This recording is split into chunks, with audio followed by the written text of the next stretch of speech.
On January 2nd, 2024, at Tokyo's Haneda Airport, Japan Airlines Flight 516, an Airbus A350, collided on the runway with a Japan Coast Guard aircraft, a DHC-8, while the passenger plane was landing. Despite it being nighttime, the runway was quickly engulfed in flames and smoke, turning the airport into a scene completely detached from its usual appearance. The passenger aircraft burned intensely on the runway.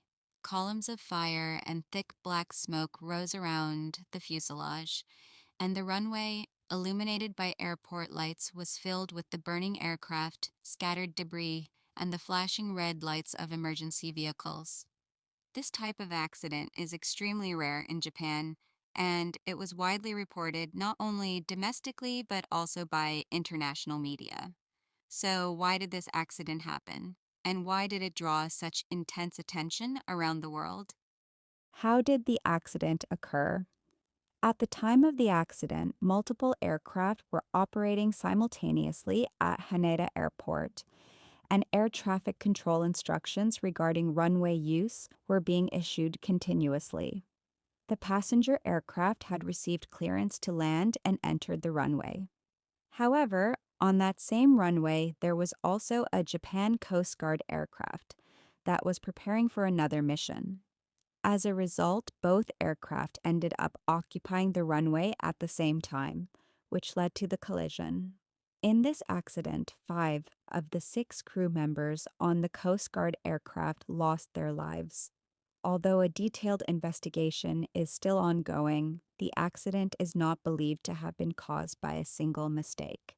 Instead, it is understood as the result of multiple overlapping factors, including confirmation of information, recognition of procedures, and operational judgment. Why did it attract global attention? The main reason this accident drew worldwide attention was that all 379 people on board, including 8 children and 2 wheelchair users, were able to evacuate safely. Footage showing passengers evacuating from a burning aircraft with minimal chaos was widely reported by international media. Many overseas outlets focused on the question, how was such a calm and orderly evacuation possible? This was seen as a reflection of Japan's approach to crisis response. What appeared unique from an international perspective, Japan's safety culture. From an international viewpoint, several aspects of the response stood out. First, passengers followed instructions calmly, keeping confusion to a minimum. In addition, attention was drawn to the aircraft's materials, the crew's swift and appropriate actions, the nearby ground staff, and the detailed in-flight safety video that prepared passengers for emergency evacuation. It is also worth noting that among the 9 cabin crew members on board, about half had joined the company in April 2023 and were relatively new. Observers pointed out that recently trained staff were able to apply their training effectively and that passengers followed instructions calmly without attempting to retrieve their belongings, both of which contributed to the successful evacuation. These behaviors are closely related to social norms in Japanese public spaces and to Japan's broader culture of emergency response. Public reaction and debate in Japan.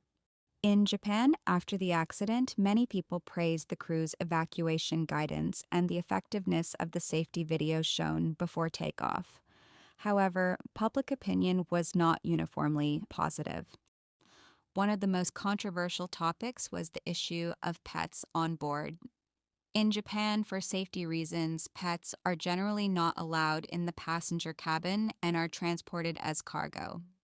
In this accident, 2 pets that were in the cargo hold could not be rescued.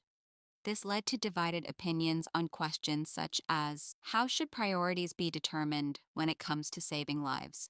Should exceptions be allowed during emergencies? Where should the line be drawn between safety and emotional considerations? In many of these discussions, people often confuse 2 separate issues. allowing pets in the cabin and rescuing pets during an accident.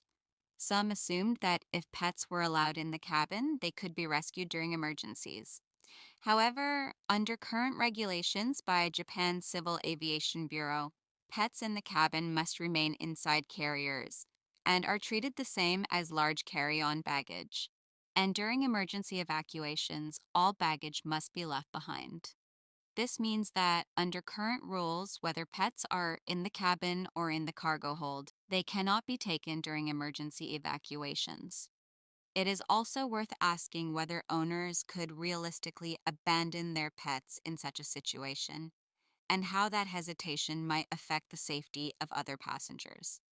Although no regulations were changed as a result of this debate, the discussion did raise public awareness about the risks involved in transporting pets by air, even if the probability of such accidents remains extremely low. In this way, the public response in Japan was not simply about praise or blame, but rather expanded into a broader reconsideration of whether existing rules were appropriate. Conclusion. The aircraft collision at Haneda Airport was a major accident, one that Japan had not experienced for a very long time.